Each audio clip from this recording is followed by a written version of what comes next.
네, 조 바이든 미국 대통령 당선인은 11일 재향 군인의 날을 맞아서 한국전 참전 기념비를 찾아 헌화했습니다. 차기 대통령으로서 동맹 강화 메시지를 내놓은 가운데 때마침 찾은 곳이 한국전 참전 기념비여서 더욱 눈길을 끌고 있습니다. 네, 트럼프 대통령도 이날 알링턴 국립묘지를 찾아 참배했습니다. 대선 패배 나흘 만에 외부 공식 일정이었습니다.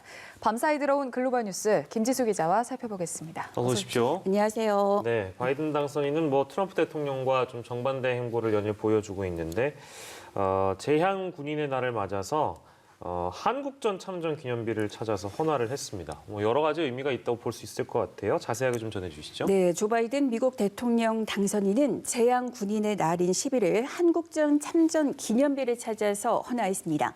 바이든 당선인은 펜실베이니아주 필라델피아에 있는 한국전 참전 기념공원에 기념비를 찾아 15분간 머물렀습니다. 바이든 당선인은 부인 질 바이든 여사와 함께 기념비에 도착한 후 충성 맹세 암송과 묵념을 했습니다. 바이든 당선인은 일부 인사들과 사진 촬영에 응했지만 공식 발언이나 기자들과 문답은 진행하지 않았습니다. 이 같은 발걸음은 한국을 혈맹, 친구라며 각별한 마음을 표시해온 바이든 당선인으로서 참전 용사의 뜻을 기리는 동시에 한국을 비롯한 동맹과의 관계 강화 의지를 드러낸 것으로 해석됩니다.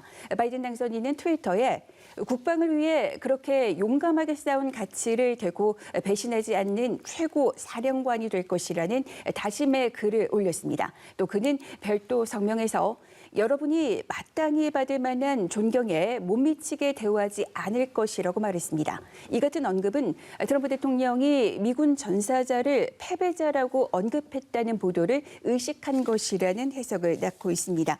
이날 행사는 참전 용사의 희생을 기리는 목적이 강해 보이지만 한국 전쟁 기념비를 찾아서 헌화한 점이 주목되고 있습니다.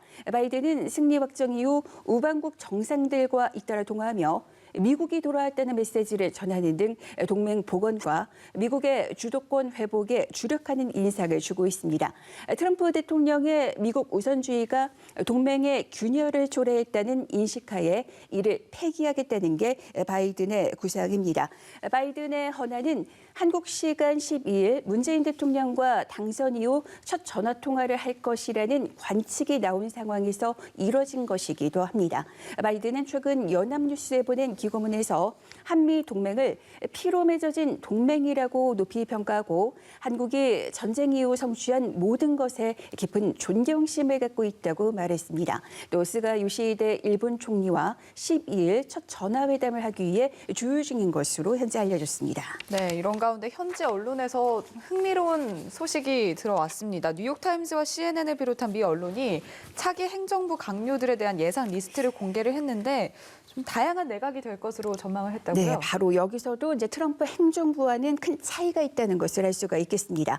백인과 남성 위주였던 트럼프 행정부 장관들과 달리 바이든 내각은 여성, 또 소수 인종, 성소수자 등이 망라된 다양한 내각이 될 것이라는 전망이 현재 우세합니다. 우선 최초의 여성 재무장관이 탄생할 가능성에 무게가 실립니다.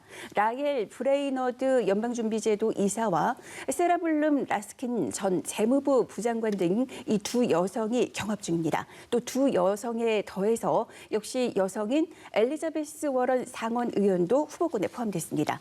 첫 여성 국방장관이 나올 가능성도 큰 상태입니다.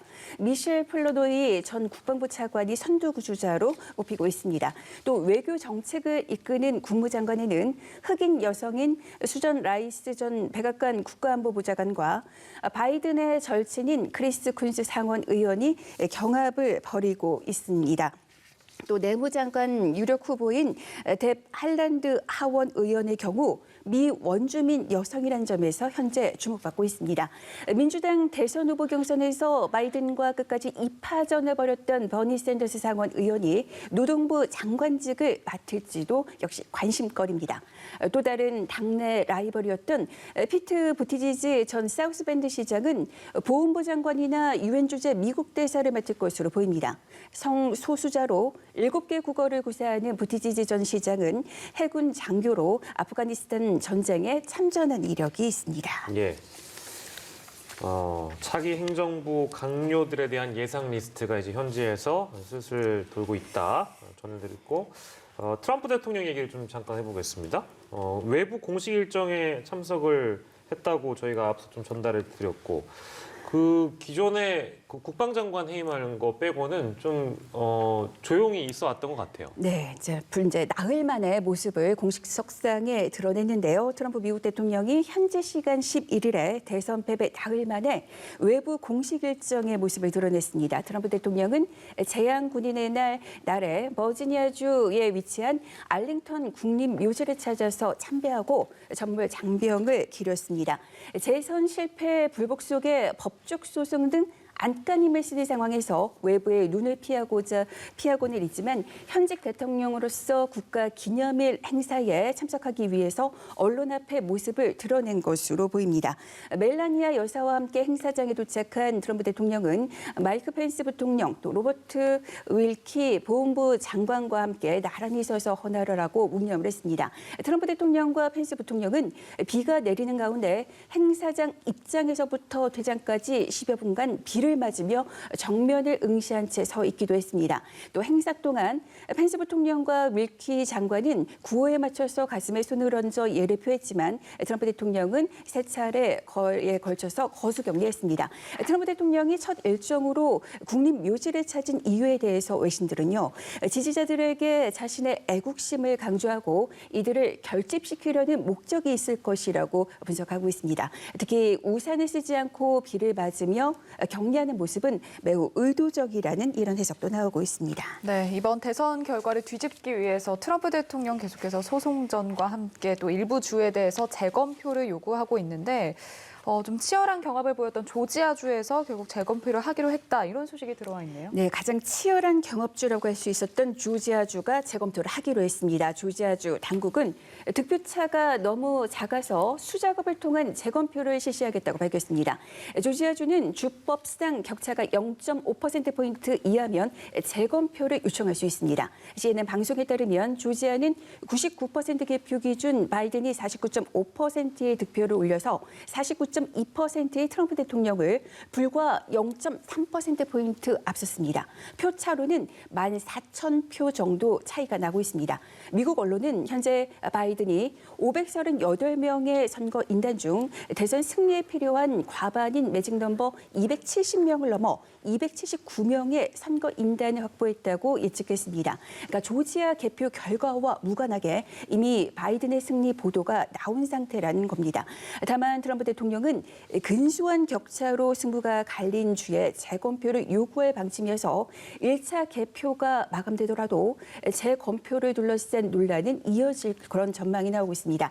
아직 주요 경합주의 개표가 완료되지 않은 가운데 바이든은 조지아 외에 위스콘신, 펜실베이니아, 애리조나 등에서도 박빙의 우위로 승리를 거둔 것으로 보도되고 있습니다.